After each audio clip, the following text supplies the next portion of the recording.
എല്ലാവർക്കും നല്ലൊരു ദിവസം ആശംസിക്കുന്നു. ഇന്ന് പഞ്ചമഹായജ്ഞത്തിലെ പിതൃയജ്ഞത്തിനെ കുറിച്ചാണ് വിശദമാക്കുന്നത്. പിതൃയജ്ഞസ്തു തർപ്പണം. ഗൃഹസ്ഥാശ്രമികൾ നിത്യവും പിതൃക്കളെ ഉദ്ദേശിച്ച് തർപ്പണം ചെയ്യണം. അതായത് കുളിച്ചു ശുദ്ധമായി കയ്യിൽ നല്ല ശുദ്ധജലമെടുത്ത് തന്റെ പിതൃക്കൾക്ക് ദാഹം മാറാനായി ഈ ജലം ഉപയോഗപ്പെടണം എന്ന് മനസ്സിൽ സങ്കല്പിച്ചുകൊണ്ട് ആ ജലം സമർപ്പിക്കുക.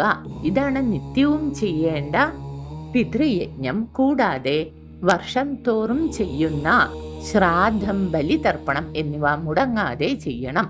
നമ്മൾ ഒരിക്കലും നമ്മുടെ പിതൃക്കളെ മറക്കരുത്. ദേവയജ്ഞത്തിനെ കുറിച്ച് അടുത്ത വീഡിയോയിൽ വിശദീകരിക്കാം. എൻ്റെ ചാനൽ സബ്സ്ക്രൈബ് ചെയ്ത് എന്നെ സപ്പോർട്ട് ചെയ്യുമല്ലോ.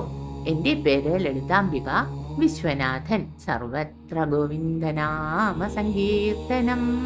ഗോവിന്ദ ഗോവിന്ദ.